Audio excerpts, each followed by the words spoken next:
今天不讲佛法相关的内容，因为小编真的很想问一句，这个社会怎么了？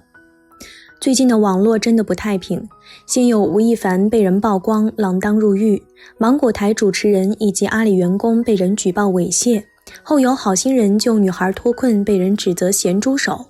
身处网络时代的我们，正在被一次又一次的新闻刷新三观。明星也好，普通人也罢，难道因为能躲在网络背后，就可以随心所欲地去抒发恶意了吗？最近被闹得沸沸扬扬的乔任梁妈妈被网暴事件也是如此。那些逼一个刚刚失去至亲的人不能过得快乐，必须按照他们的方式去表达悲伤的行为，是小编见过最坏、最愚蠢的行为。2016年9月，乔任梁因为长期失眠、被网暴，还有抑郁症的困扰，以非常惋惜的方式离开了我们，全网一片哀痛。而乔任梁的父母更为悲伤，他的妈妈一度沉浸在痛苦中，甚至自责没有保护好孩子。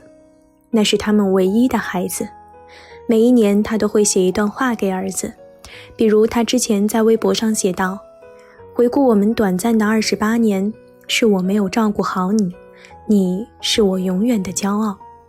明天是你离开的第4年，妈妈没有一天不再想你，即使大风大雨，妈妈也会如约而至。感情真挚，字字泣血，尤其是那一句是妈妈没有照顾好你，让人瞬间泪目。乔任梁是1987年10月15日出生，去世的时候离他下一次的生日只有1个月。他的爸爸是一名远洋轮船的船长，妈妈是一个家庭主妇。他从小和妈妈的关系非常好，他称呼妈妈为萍姐，因为他觉得喊妈妈有距离感，喊萍姐感觉妈妈比较年轻，和自己的距离也一下子拉近了。他每次打电话给妈妈的时候，不管在什么场合，都会在电话里面亲妈妈一口，而且时长必须超过3秒，让妈妈感受到他的爱。他是一个孝顺的儿子，曾经说自己最大的幸福就是陪爸爸妈妈一起吃一顿饭，一家人好好生活在一起。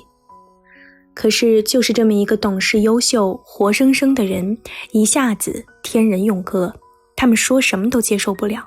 用了很长的时间，他们才从丧子之痛的悲伤中慢慢恢复过来。其实生活对于他们来说已经没有太多激情和冲劲儿，但是乔任梁之前的粉丝一直在关注他们，想知道他们的近况，所以他们就在抖音上拍自己做菜的视频发到网上。而且更重要的是，他们想要把乔任梁生前的品牌延伸下去，继续做起来，完成儿子生前的愿望，这是他们的精神寄托。然而当他们把自己快乐积极的一面展示到网上的时候，却遭遇了漫天的恶意。当乔妈妈把自己做鸡蛋的视频发到网上的时候，有人评论说：你不想儿子吗？每天那么开心。当乔妈妈做了一顿满意的料理，自己开心地吃下去的时候，有人评论说：你还吃得下？你儿子都死了。还有人说乔妈妈笑起来很丑，甚至上升到了人身攻击，说她这样让人害怕。然后另外一个人在下面回复说：所以他儿子没了。这并不是极个别人的评论，而是一大堆，甚至在这些恶评下面都是几千几百的点赞。由于这些攻击太多，乔妈妈被骂上了热搜。这些恶评乔妈妈都会看到，大部分她都不会回复。她不想再去伤害别人，只是对于自己的长相部分，她小心翼翼地说：无意吓到你们，阿姨表示抱歉，希望带给大家正能量。那些攻击乔妈妈长得害怕的网友，其实根本不知道她是因为长了脑垂体瘤，所以才会导致大眼睛和长脸。我们可以试着想象一下，假如你是一个中年女人，你失去了唯一的孩子，你刚刚才努力从阴影中走出来，可是当你快要开心一点的时候，有人对你评论说：你儿子都死了，这么开心。这个时候你会是怎么样的心情？试想一下，这样的人究竟有多恶毒？而且这并不是1句2句1天2天，而是3年5年漫天的攻击。想想在这些年中，乔妈妈要遭受到多大的恶意，她要承受多少。我们普通人即便是看一眼都觉得浑身难受，而他这么些年面对这么多恶意，又是怎么熬过来的？鬼算什么？这世间的人心比鬼可怕多了。我见过这世间最大的恶，莫过于拿孩子的死再去攻击一个刚刚失去孩子的母亲。凭什么失去孩子的母亲就不能开心？凭什么失去孩子的家庭就只能一辈子活在痛苦之中？凭什么乔任梁的父母就必须活在阴影之下，做任何事情都要提醒他死了儿子？除了他自己，没有人有资格去提醒他应该快乐或者悲伤。我们必须尊重每一个群体和每一种生活方式，他们内心经历了怎样的煎熬，他们内心正在做怎样的挣扎，你永远不会知道。其实乔妈妈和乔爸爸都是很善良很温柔的人。有人骂乔爸爸嘴巴长得歪，而他解释说自己的歪嘴是几十年前一起门诊医疗事故触碰到了神经造成的。他还自嘲说，我不介意大家叫我歪嘴乔老爷。乔妈妈对于自己的长相问题，她笑着说，你们说我长得像海贼王里面的谁谁谁，阿姨去搜了一下，还真的挺像的。她还用年轻人喜欢的方式给大家比了一颗爱心。世界以痛吻我，我却报之以歌。这么善良温暖的夫妻，那些喷子们怎么忍心去骂他们？有句话说得很好，人性最大的恶就是只肯用自己的尺子去衡量别人，看到不喜欢的就要攻击，就要谩骂。可是你根本不知道，你的攻击和谩骂会对别人造成什么样的伤害。后来乔任梁父母被网暴这个事情发生后，面对网友们的质疑，他们回复说，自己之所以拍这么多快乐的视频，就是想要给更多失独家庭做好榜样，鼓励他们走出来。这句话真的戳到了小编。什么叫失独家庭？就是失去唯一独生子女的家庭。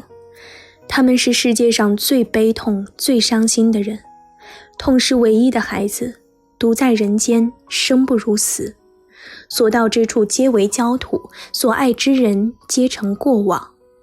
花花世界对他们来说不过是一个巨大的坟场。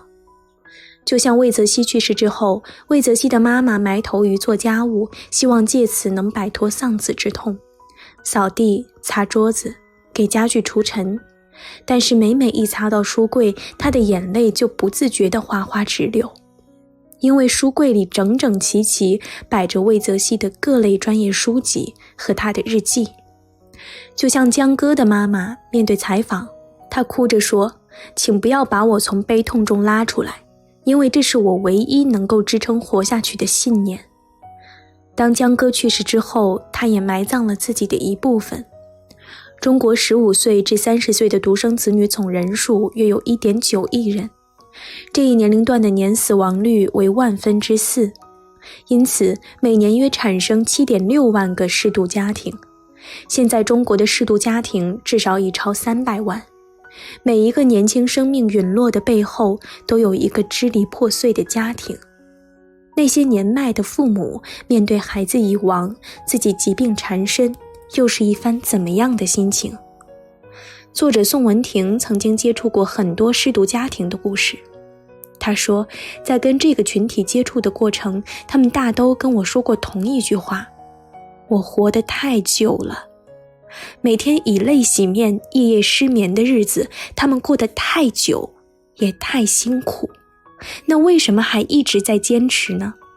因为孩子还有一些心愿没有实现，一些心愿未了。就像乔妈妈和乔爸爸拍摄抖音的原因，因为他们想要把乔任梁的品牌继续延伸下去。其实很多的失独家庭根本不是为自己而活，而是为一种心愿，一个信念而活。就如乔爸爸所说，我们把自己日子过得充实，就算儿子在天之灵知道了，也会希望我们生活得好好的。所以对于这样的人，对于这样的一个群体，我们怎么忍心去骂他们，又有什么资格去骂他们？不妄自评价，因为每个人的选择和生活都自有其理由。请怀有善意，因为你根本不知道他们究竟经历了什么。幸好，这个恶评事件被曝光后，很多热心网友赶来帮忙，这些恶评都被删除或者刷了下去，再也看不见。取而代之的是评论的一片温情的留言。有人夸乔爸爸，他回复说终于被夸了，很开心。有人提醒阿姨要开心，他忍不住连忙道谢。大家都是就事论事，谈论他们的做菜视频，谈论食物本身，甚至有人特意过来找键盘侠，可是再也找不到了。这世间有多大的恶，就有多大的善，而驱散恶最好的方式，就是每一个人都保持善良，点燃内心的灯。虽然这些光亮很微弱，也微不足道，但是当它足够多的时候，就可以压制黑暗。我们生存在这个世上，一定要保持善意，因为每个人都有不可与人言说的苦楚，每个人都竭尽全力的在这世间活着。当你忍不住想要评价别人的时候，请记住你不是他，不知道他经历了什么。不要指责失独家庭为什么不悲伤，因为他们的悲伤你根本想象不到。